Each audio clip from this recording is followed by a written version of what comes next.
Seth, hi, thanks much for coming on board.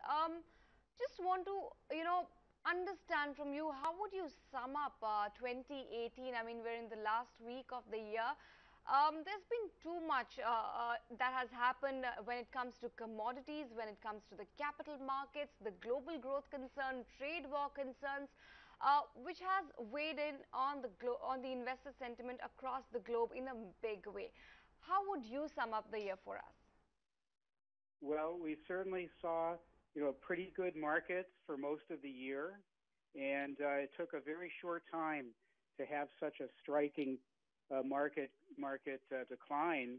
And like you mentioned from your laundry list, it's quite a few issues that I think have combined, plus the holiday and just greater volatility than anybody would have expected.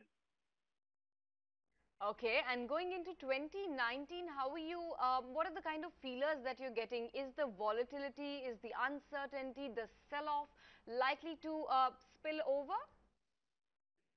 Oh, I think we're going to see some similar situation until a number of things are resolved, not the least of which is getting the U.S. government back in order, number one, dealing with tariffs and the trade situation with China in particular, and frankly, seeing how U.S. consumer, really seeing how retail did during the holidays. The other difference that we're going to see from a policy standpoint in terms of the impact of the U.S. will be on the new Congress starting and seeing what happens now with a Democrat majority in the House. And that might change. That's going to different kind of uncertainty while we see how those kinds of policies and what happens with the Senate and how it interacts with the new House. Let's talk about the most recent development. Trump has been going on, a series of tweets about, rather against the Fed Reserve and the way it's operating, and has flagged off big concerns. And in the recent one, he said that the only thing wrong with the economy is the, Fed. What would how are analysts and how are experts such as yourself reading into this government versus, the central bank situation? It has played out recently, very recently in India as well, and now it's something that is happening in the United States. How are you reading into the situation? Well, I wonder if he and Modi had a little consultation to decide how to do things. It's very unusual for the U.S. president to make the Fed in store, number one. Number two is this news about the president possibly, looking at firing the Fed chair is unprecedented. And the reaction from the Treasury Secretary to try to calm the large banks about this and implying that somehow there's a liquidity problem, or maybe he was trying to emphasize that a recession by raising the liquidity issue. It's wrong signals, and this is a problem. This could have global impact if the president of the United States were to actually fire the Fed chair. What is your sense? How real do you think are the concerns about an economic slowdown? Because there have been very divergent views when it comes to our interactions with a lot of experts like yourself. Which side would you take? How real do you think are the concerns? Well, we had a lot of growth as the economy, naturally recovered, and we had sustained low interest rates. People have short-term memories about economic cycles, and we've had quite a long upcycle. But that doesn't mean slowdown.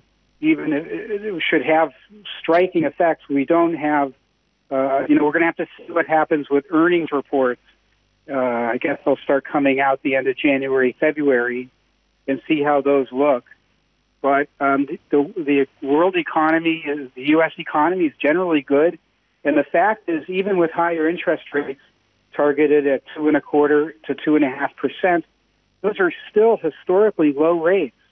So it's not as gloomy. I guess it's all past zero interest rates for quite some time. So this is going to be it has to be put in perspective. The first half of 2019, something that the markets and people around the world will be looking very closely to is, what comes after the temporary 90-day pause between the U.S. and the China when it comes to the trade war and the trade tariffs. How do you see the situation play out? I think that's a real tough one. I believe that the tariff situation has had a negative impact on the Chinese economy. On the other hand, the Chinese is big. It's big now, and it may not want to buckle. The Chinese government is strong, and they also don't suffer from the same kind of political problems that the U.S. has. There's one party in China. There's not competing politicians. So in my mind, China actually has the capacity to hold out longer, in a sense, than the U.S. But it's just disruptive, and it creates uncertainty. It's impacted the ag industry here in the United States very badly, and there's also other political ramifications in terms of Huawei Corporation. It's just very negative.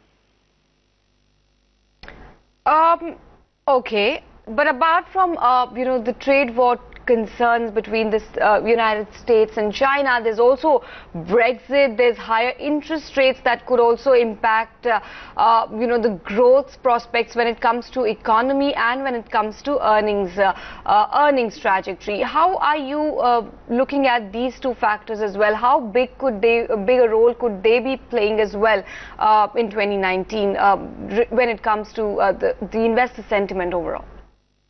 Yeah, I think that the higher rates put at risk structured loan corporations and businesses that have received a lot of leverage. They've been able to borrow relatively large sums at low interest rates. Many by covenants and requirements. And if there is and rates do continue to go up, it's going to. All right, Seth, thank you so much for talking to us in detail about the various factors, the various things that have played out in the year gone by and could be impacting or affecting market sentiment in any way.